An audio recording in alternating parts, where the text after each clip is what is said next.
व्यबोध। सिपाही अपनी प्रभावशाली सजग चाल में चहलकदमी कर रहा था। उस समय सड़क पर अधिक लोग नहीं थे, इसलिए उसकी यह चाल किसी पर रौब डालने के लिए नहीं थी। अभी रात के 8 ही बजे थे। हवा के ठंडे झोंकों के साथ हल्की वर्षा के कारण मार्ग सुनसान था।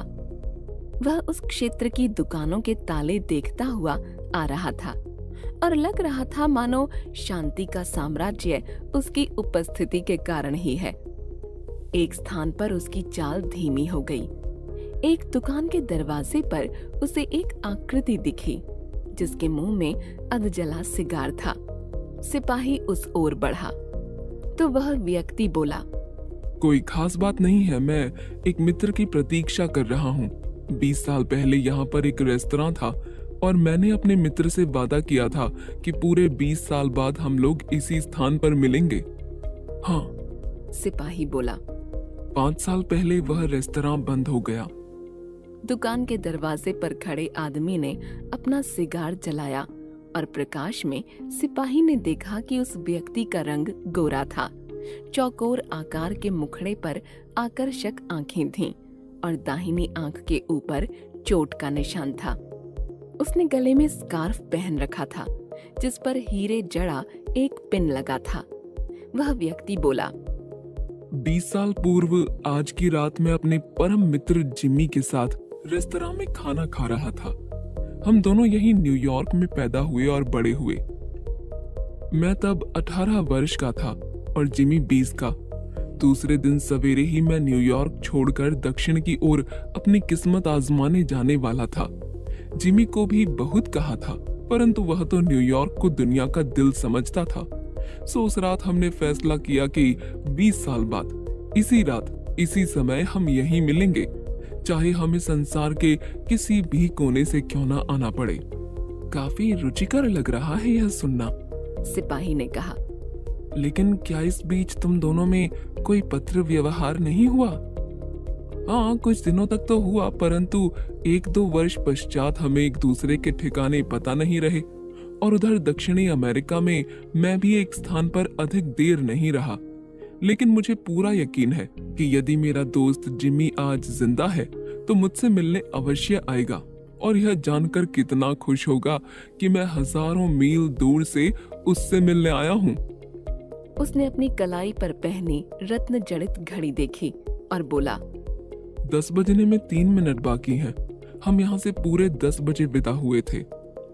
लग रहा है कि आपने इन 20 वर्षों में काफी धन कमाया है। सिपाही ने पूछा। बेशक, मुझे यकीन है जिमी ने मुझसे आधा धन तो अवश्य कमाया होगा। न्यूयॉर्क में जिमी जैसा व्यक्ति इससे अधिक क्या कर सका होगा।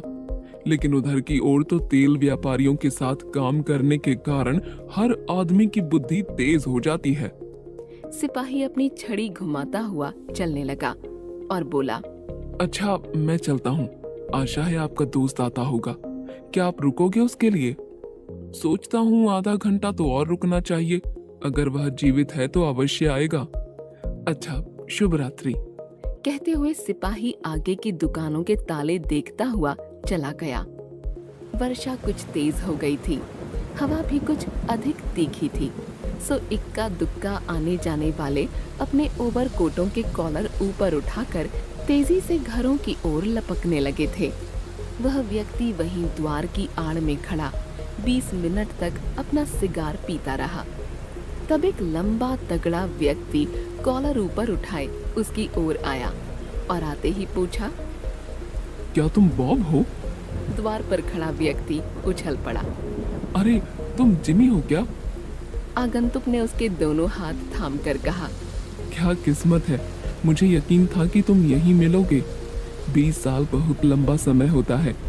पुराना रेस्तरां तो समाप्त हो गया, वरना वहीं बैठकर खाना खाते। किस्मत ने कैसे कैसे खेल खिलाए और कैसे बीता तुम्हारा जीवन। बहुत बढ़िया, मुझे जीवन में सब कुछ मिला, लेकिन जिमी तुम बहुत बदल गए हो। लंबाई में भी 3-4 इंच बढ़ गए हो। बस 20 के बाद थोड़ा लंबा हो गया था। न्यूयॉर्क में तुम भी सफल रहे होगे। खास नहीं, बस नगर की सेवाओं में मेरा भी कुछ योगदान रहा। चलो किसी और जगह बैठकर गप मारते हैं। दोनों व्यक्ति बाह में बाह डाले गपशप करते हुए चलने लगे। जो व्यक्ति अपना भाग्य आजमाने न्यूयॉर्क छोड़कर गया था, वह बढ़ चढ़कर अपनी सफलता का राग अलाप रहा था और दूसरा व्यक्ति उसकी बातों को सुन रहा था। चौराहे पर एक स्टोर के जगमगाते प्रकाश में दोनों पहुंचे तो दोनों ने एक दूसरे को देखा। एक बोला, तुम जिमी नहीं लगती। 20 साल का समय तो बहुत है, लेकिन इतना नहीं कि एक आदमी की नाक ही बिल्कुल बदल डाले। लेकिन 20 साल में एक अच्छे आदमी को बुरा आदमी बनाने की सामर्थ्य तो है। यह कहकर उस लंबे व्यक्ति ने आगे कहा, आप पिछले 10 मिनट में बंदी बना लिए गए हैं मिस्टर सिल्वी बॉब। शिकागो से आपको पकड़ने के आदेश हमारे पास हैं। आप चुपचाप मेरे साथ चलें, इसी में आपकी भलाई है। हाँ, मेरे पास एक लिखा हुआ पर्चा है जो आपको देने के लिए मुझे कहा गया है। इसे आप यहीं प्रकाश में पढ़ सकते हैं। पर्चे पर 2-4 पंक्तियां लिखी हुई थीं और पर्चा समाप्त करने तक उसके हाथ कांप रहे थे। पर्चे में लिखा था, बॉब, मैं नियत समय पर उसी स्थान पर तुमसे मिलने आया था। जब तुमने अपना सिगार सुलगाया तो तुम्हारा चेहरा देखकर मुझे पता लग गया कि शिकागो से तुम्हें ही पकड़ने के लिए आदेश आए हुए हैं। इस कार्य को करने में मैंने स्वयं को असमर्थ पाया, अतः यहाँ थाने आकर किसी अन्य व्यक्ति को यह कार्य करने भेज रहा हूँ। लेखक ओ हेनरी।